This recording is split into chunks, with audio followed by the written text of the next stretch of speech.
Mereka bukan orang-orang yang disiapkan terlebih dahulu. Mereka bukan orang-orang suci atau orang-orang yang terpandang. Singkatnya, mereka bukan orang-orang yang hebat-hebat. Tetapi kenapa Yesus memanggil mereka sekalipun Yesus tahu bahwa mereka sesungguhnya tidak bisa diandalkan apa-apa?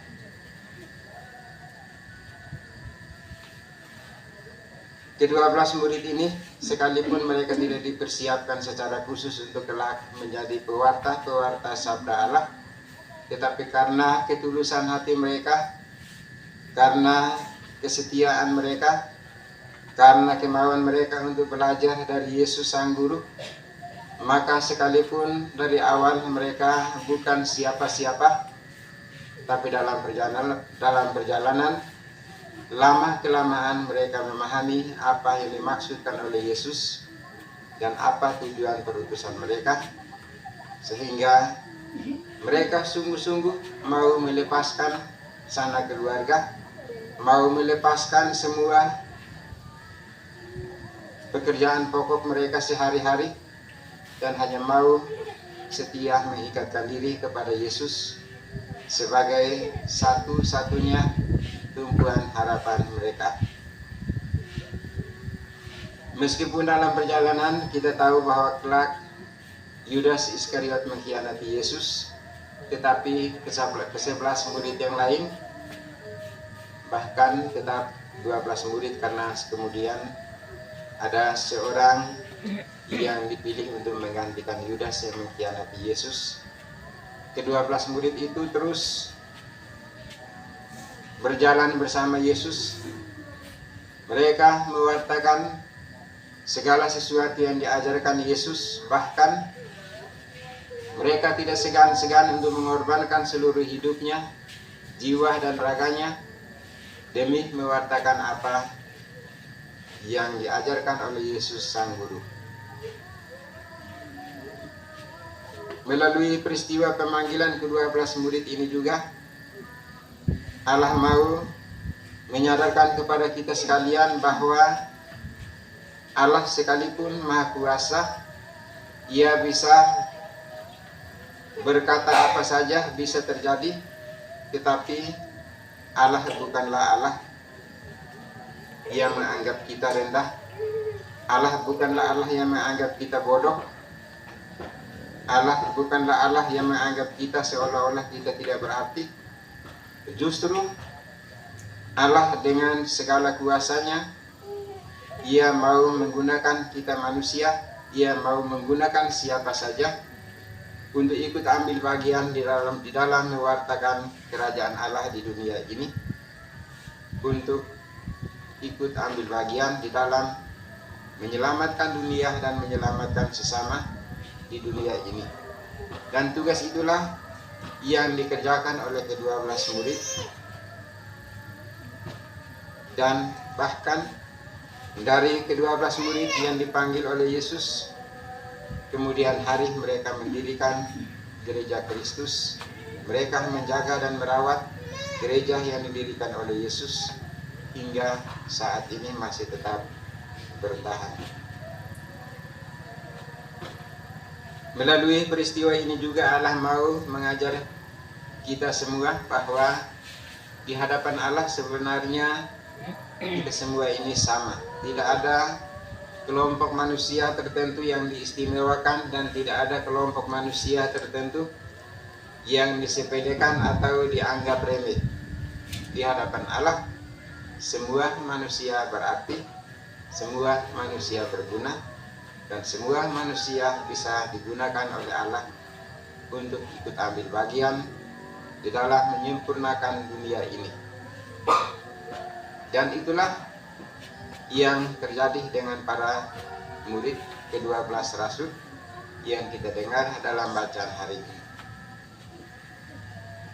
Kejadian ini juga mau mengajak kita sekalian bahwa kita sebagai orang beriman, sebagai orang Katolik, sebagai pengikut Kristus, ketika kita dibaptis, pada saat itu juga kita diberi kuasa Kita dipanggil dan dipilih oleh Allah untuk ikut ambil bagian dalam mewartakan kerajaan Allah di dunia ini, dalam melanjutkan tugas perutusan yang diwariskan Yesus kepada setiap kita.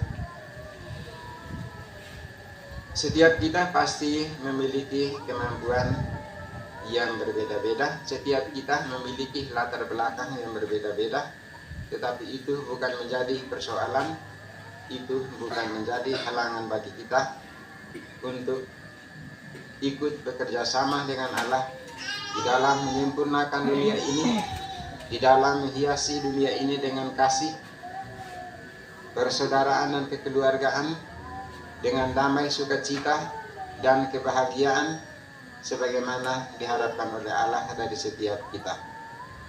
Kita semua dapat mewartakan kabar sukacita, mewartakan kerajaan Allah, mewartakan cinta Allah melalui kata kita masing-masing, perbuatan kita masing-masing, melalui tugas panggilan hidup kita masing-masing, apakah itu di dalam keluarga, di dalam rumah tangga kita masing-masing, di dalam lingkungan di mana kita hidup, di dalam gereja paroki kita, juga dimanapun kita berada, kita diharapkan supaya menjadi rasul-rasul yang ikut ambil bagian dalam mewartakan kebaikan-kebaikan Allah, sehingga sebanyak mungkin orang semakin mengenal dan mencintai Allah lewat kesaksian hidup kita, lewat kata-kata kita, lewat perbuatan-perbuatan kita, lewat sikap-sikap kita yang senantiasa menghadirkan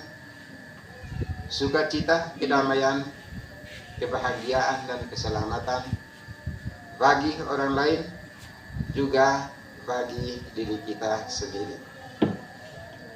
Bapak, Ibu, saudara-saudara sekalian yang dikasihi Tuhan, seringkali mungkin ada yang merasa dia mampu, dia dipakai oleh Tuhan, dan kadang-kadang tidak jarang kita bisa menganggap remeh orang lain, atau mungkin juga kita jual mahal.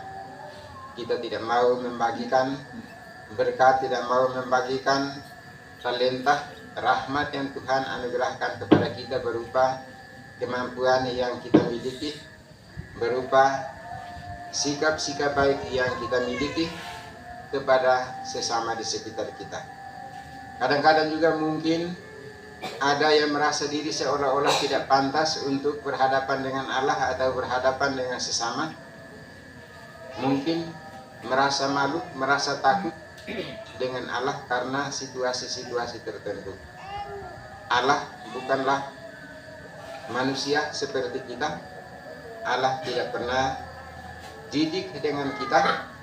Justru karena cinta Allah melampaui dosa-dosa yang kita lakukan, maka Ia mengorbankan putranya di atas kayu salib agar kita manusia yang berdosa bisa selamat, bisa bahagia, dan bisa mengalami surga sebagaimana dijanjikan Allah kepada kita.